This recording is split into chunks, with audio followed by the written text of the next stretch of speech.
There is no light in this dark, cramped discipline chamber. No sound. Only a lone boy sitting in melancholy silence.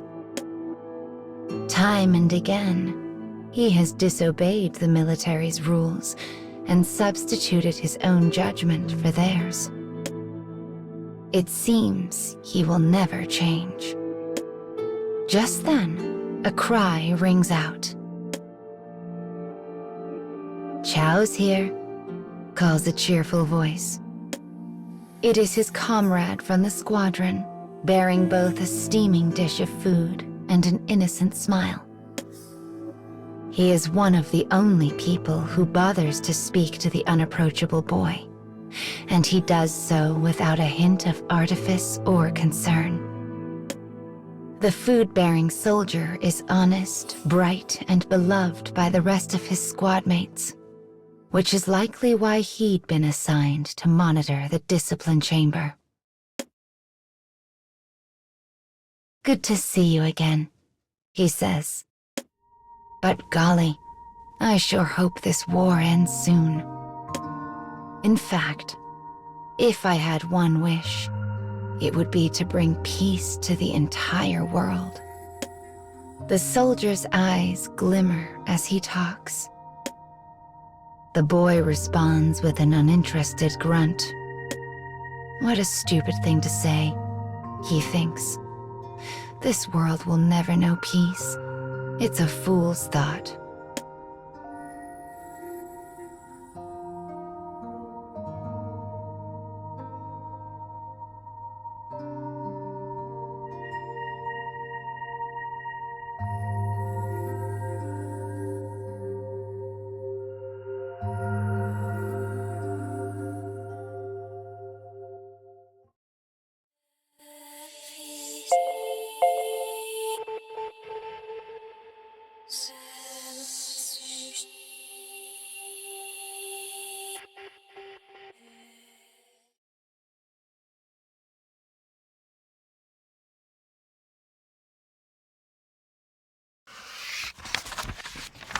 When the boy is finally released from the discipline chamber, he finds the rest, and the cheerful soldier who brought him food is at the center of it all.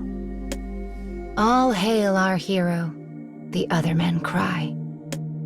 We would expect nothing less from one of his lineage. The squad raises their glasses high and cheers the soldier. He was indeed a hero, for while the boy had run off to enemy territory in search of revenge, he risked his life to save those of his comrades.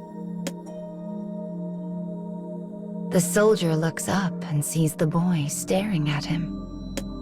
His smile widens as he begins to wave. The boy's hand waves back of its own accord, before the mind behind it snaps back to reality and forces it down. No doubt this moment of weakness is because he is surrounded by such good cheer. His face turns a bright red at the folly of his actions. As he stares, the soldier makes his way through the various circles of conversation and approaches the boy. "Got plenty of food over there," he says, but this kind offer only raises the boy's ire. He is angry to see his comrade praised for saving lives. No, more than angry. He is enraged. Fighting and dying for someone else is stupid, he hisses. The soldier falls silent. Finally, he manages to give the boy a small, troubled smile.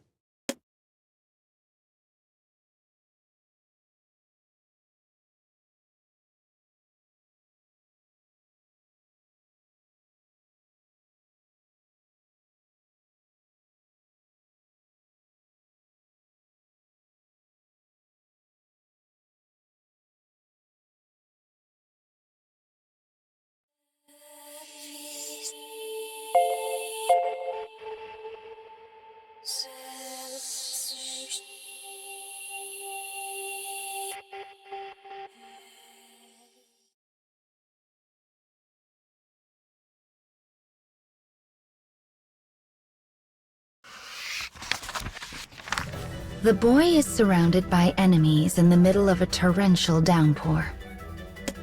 Again, he has abandoned his orders and his squad mates and chosen to attack on his own. The sound and fury of the rain play to the strengths of the surrounding enemy, for he can only make out dim shadows in the dark. His foes tense, preparing to strike. But then... I've got you. The friendly soldier appears at his back, weapon in hand. The boy's fighting spirit suddenly blazes in his eyes. For the first time in their existence, the two fight with and for each other. Their enemies falter in the face of this furious attack, and soon abandon the fight altogether and flee into the dark. Proud of their victory, the boy breaks out into a sharp grin and turns to his companion, only to have a gout of red splash across his face. The other soldier has been pierced by a single bullet. Blood flows from the wound, mingling with the rain before painting the earth. Pale and shaking, the soldier slumps to the ground. Why? Why did you help me? The boy asks. The soldier reaches out for the boy, his hand shaking from cold and fear. But he manages a faint smile all the same. As he attempts to speak, the boy presses his ear to his lips so as not to miss a single word. He grips his hand tightly, as if that can somehow tether this vanishing life to the cold reality of the world.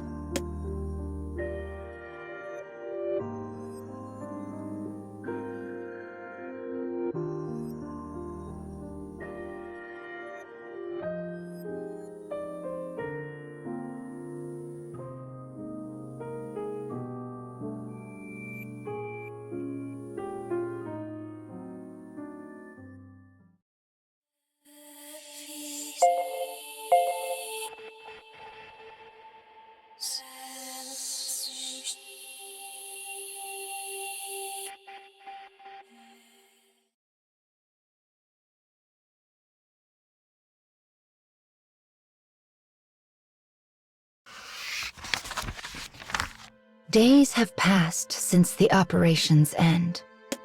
Uncountable people have come to pay their respects to the fallen soldier. Some knelt, many wept, but all spoke of him in the most glowing of terms. I once saw him save a dozen civilians from certain death.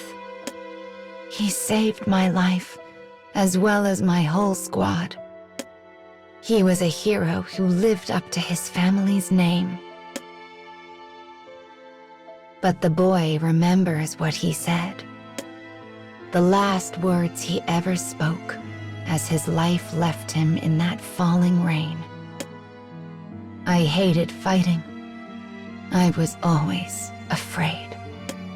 But I had to live up to my family's expectations. It was a confession of his true self, the one he had kept hidden for so very long. He asked the boy to keep his words a secret. And then, with blood still wet on his lips, he died. Now he can return home a hero. The soldier had such a bright and carefree smile. The boy always thought him a fool, a man who chased ideals that could never become reality.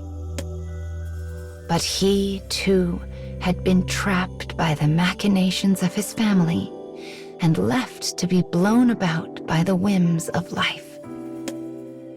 Thinking of this, the boy closes his eyes, mourning the soldier as he stands motionless behind his newly dug grave.